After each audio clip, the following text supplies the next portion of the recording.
Every morning before sunrise, the small coastal town of San Ildefonso slowly awakens to the sound of roosters, rushing waves, and the distant rhythm of tricycles starting their day.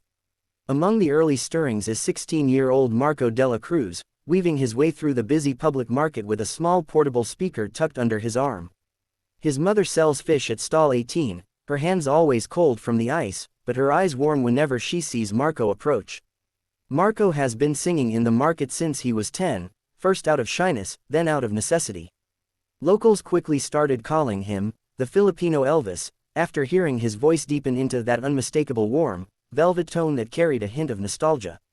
He laughs whenever people say it, but deep down he treasures the nickname. Because to him, Elvis is more than a legend, Elvis is the reason his father used to smile. Before his father passed away, he gave Marco one treasured possession, a worn, slightly warped cassette tape labeled Elvis, Love Songs. Marco kept it safe like a piece of his father's soul. He played it every night, memorizing every breath, every inflection, until the music felt like part of his own heartbeat. When he learned that America's Got Talent was holding auditions in Manila, something stirred inside him. A dream he had buried for years resurfaced with force. With every coin he earned, from singing to market goers to helping vendors lift crates, he saved bit by bit until he finally had enough to travel to Manila. Now, standing in a line of thousands outside the audition venue, Marco presses the old Elvis cassette to his chest. His voice shakes as he whispers, "Papa, today, I sing for you." Marco's hands tremble as he waits behind the shimmering silver curtains of the AGT Manila stage. The lights are blinding even from backstage, and the distant roar of the audience feels like a living creature, loud, unpredictable, and overwhelming. A staff member with a headset gives him a reassuring pat on the shoulder. "You're up next, Marco. Just breathe, you've got this." But breathing is harder than he expected. This is nothing like the market. Nothing like singing in front of laughing kids or friendly vendors who already knew his voice. This is the biggest stage he has ever faced. The moment the stage manager calls his name, Marco wipes his sweaty palms on his jeans and walks out under the blazing spotlights. The crowd quiets, observing the shy teenager stepping into the center of the stage. The towering screens behind him display his name in bright gold letters, Marco Dela Cruz, Philippines. He forces himself to stand tall, though his legs feel like jelly. Facing him are the four judges: Sophia with her warm smile, Heidi with sparkling curiosity, Howie leaning forward with interest, and Simon, expression unreadable, studying him like a puzzle piece he's trying to understand. "What's your name?" Simon asks, voice cutting through the silence. Marco swallows hard. Marco Dela Cruz, Po. The small Po makes the crowd smile. He's unmistakably Filipino. "What will you be singing for us today?" Heidi asks gently. Marco takes a breath that shakes in his chest. I'll be singing Can't Help Falling in Love by Elvis Presley." At the mention of Elvis, Simon raises his eyebrows. "Oh, that's a big song. Big shoes to fill." The lights dim. The room falls silent. Marco closes his eyes and prepares to release the voice he's been saving his whole life. The pianist plays the first soft chord, but Marco barely hears it over the pounding of his own heartbeat. He inhales slowly, remembering what his mother always tells him before every performance. "Anik, sing with your heart, not your fear." Then, he opens his mouth. The very first note that leaves Marco's lips changes the entire room. It is deep, it is warm, it carries an unmistakable Elvis resonance, smooth, velvety, and rich with emotion. But it isn't just imitation. There is a softness in Marco's tone, a trembling sincerity that makes it uniquely his own. A wave of surprise sweeps through the audience. People gasp. Someone whispers, "Oh my God, that voice." A woman in the balcony covers her mouth in disbelief. On the judges' panel, Heidi's eyes widen. Sophia leans forward, hands pressed together.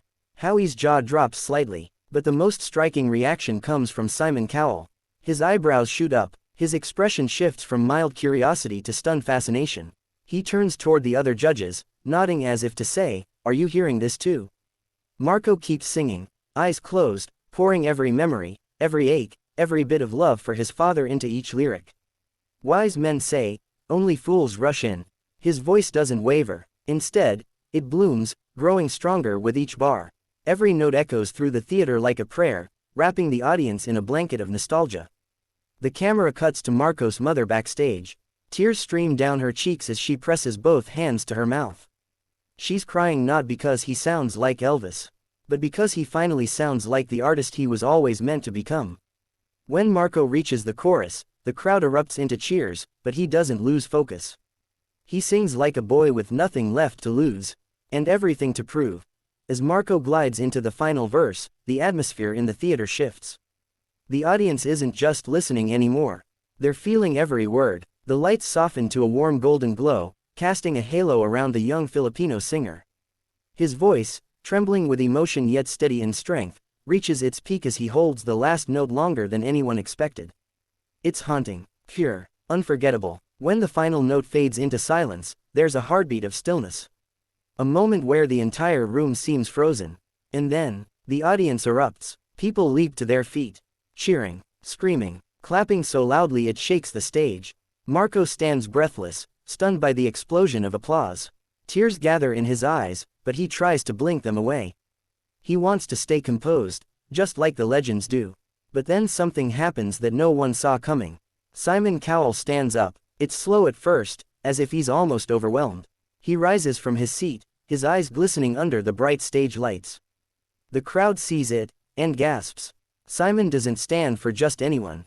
Marco's knees nearly buckle. Simon places his hand over his heart, shaking his head in disbelief.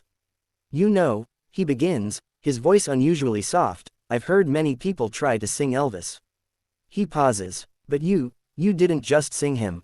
You honored him. You respected his soul, his style, his emotion, and you made it your own." The crowd roars again. Sophia wipes tears from her eyes. Heidi claps over her head, beaming. Howie mouths, "Wow," still stunned by the performance. Backstage, Marco's mother breaks down completely, covering her face with her hands. She never imagined she would see this moment. Her son on the world's biggest stage, being lifted up by one of the toughest judges in the world. And Marco, he stands trembling, overwhelmed, whispering a silent thank you to the father he lost too soon. Marco's chest rises and falls rapidly as the thunderous applause fills the theater. He can hardly believe he's standing on the AGT stage, let alone receiving a standing ovation from thousands. His vision blurs with tears, not of sadness, but of overwhelming joy, relief, and disbelief all crashing into him at once. The judges settle back into their seats, but the electricity in the room remains. Howie looks at Marco with a smile that grows wider by the second. He leans toward the microphone. "Marco, that didn't feel like an audition," he says warmly. "That felt like a moment we'll remember for a very long time." Marco presses a shaky hand to his chest. Thank you so much." Sophia wipes her tears and adds, "You sang with so much heart. You made all of us feel every single word." Heidi nods excitedly. "The world needs to hear your voice, Marco." And then, everyone turns to Simon, the judge whose opinion can make or break dreams. Simon's voice softens. "There are singers, and then there are storytellers. Tonight, you were both. Your father would be very proud." Hearing that, Marco finally breaks. A tear rolls down his cheek. Howie looks left, then right, then stands up slowly with a mischievous grin. "You know what," he says, "I think this story, your story, deserves something extra." The audience begins to scream. Marco's breath catches. He knows what's coming but can't bring himself to believe it. Howie slams his hand onto the golden buzzer. Instantly, the theater explodes into glittering gold confetti. It rains down like a blessing from the heavens. Marco covers his face, knees buckling as he falls to the floor in pure, uncontrollable emotion. Backstage, his mother cries out, "Anik, you did it." She collapses into the arms of staff members, overcome with joy. Marco lifts his tear-streaked face toward the falling gold. "Papa," he whispers, "this is for you." In that moment, the world sees not just a boy from a marketplace, but a star rising, golden, unforgettable, and unstoppable.